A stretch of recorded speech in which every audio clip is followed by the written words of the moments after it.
We've come to a conclusion of the 49th edition of the Swag Awards. Just your initial thoughts on everything today. Well, I think it was a brilliant night. As I keep saying, it's never about any other people apart from sportsmen and sportswomen. And I'm very, very impressed about the organization.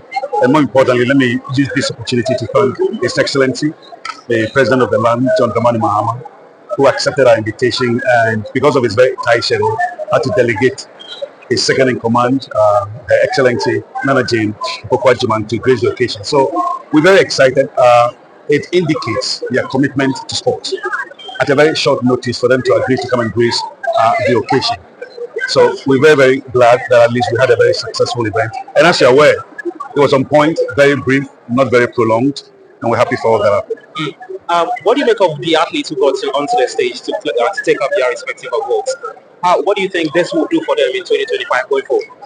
Well, I keep repeating myself that in a country where so much emphasis is on football, particularly the Black Stars, the other sportsmen and sportswomen feel left behind. And this is the only occasion where they feel recognized. So I'm always excited that we're able to sustain this award program to put smiles on the faces of the other athletes. So you find athletes like swimmer of the year, like taekwondo athlete of the year, the pullers from arm wrestling. Outside this particular event, there is other no event where these excellent sportsmen and sportswomen who operate under very, very tight conditions would receive that recognition. So I'm very, very excited that our forebears instituted this awards night and the fact that we have sustained it for 49 years unbroken, and God willing, it will continue. This year will be our 50th anniversary, and hopefully we will do it in grand style. Speaking of dealing it in grand style, we had the Minister Designate making an appearance here together with the Vice President also. How key is it for SWAG, the officials, to keep dragging these top officials, especially with the Designate who came in today? Well, Kofi, I'm not sure many people expected that name. I think the name that have gone out were names like Professor Doden, who had been with sports for a very long time.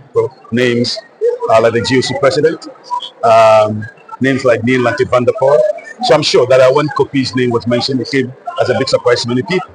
But from what we have witnessed over the last few days, he looks like somebody who is ready to work and restore the image of sports in this country. It's going to be very, very difficult because you and I know that there's a very, very lean budget for sports in this country. What it means is that whoever receives that nod as a sports minister cannot continue to rely on only funding from government. You're never going to achieve. That minister has to think outside the box and see how he can look in sponsorship, both locally and internationally, to ensure that his dreams, hopes, and aspirations are realized. Because it's been obvious that that lean budget for sports, a chunk of it also goes into football, particularly the Black Stars, and the other disciplines are left as orphan. So that sports minister indeed has a Herculean task of going outside the box to rake in the needed funding to ensure. In times past, we heard about projects like betting funding, lotto funding and all that. It never materialized. My point is that that minister has to go outside the box because sports is all about funding. Without the needed funding, there is absolutely no way that we can achieve our heart's desire. All right. My final question.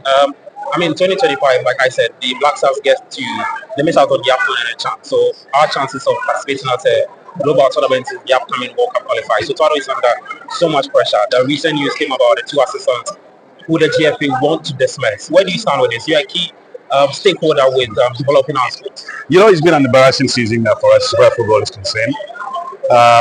We exited back-to-back from AFCON. Very, very humiliating.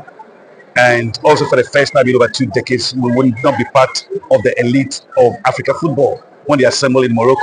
It's very, very embarrassing. But hopefully, we should qualify for the World Cup. We didn't start very, very well, but not many people believe we could go out there in Bamako to go and beat Mali. So we are on course, and hopefully every resource would be made available to the team to ensure our success. I'm sure one thing that baffles a lot of people is why all these top footballers, when they come to perform for the Black Stars, are found wanting and they return to their respective clubs and they are firing on all cylinders. is an enigma which baffles a lot of people. We would hope that as we confront the remaining matches for the World Cup, would qualify. It will be completely unpardonable for us to miss out on the World Cup, having missed out on the Africa Cup of Nations. Indeed, if we're able to qualify for the World Cup, I'm sure that many Ghanaians will forgive the Black Stars and the FA for missing out on the Africa Cup of Nations. And I'm quite convinced that if we can put our house in order, there should be no reason we shouldn't pick that ticket for the World Cup. Kofi Adams, the minister designate for sports, is yet to be confirmed, but we've had preliminary conversation with him, and I did make the point that although it's yet to be confirmed, we do know that he's definitely going to be confirmed. His immediate priority should be how to assist the FA and our football to qualify for the World Cup. There is no way we should miss out on a World Cup that is going to be held in the USA, in Canada, in Mexico. We've developed the appetite for World Cup, and we simply cannot lose out when we've already lost out on the Africa Cup of Nations. All right. Thank you so much. Thank you.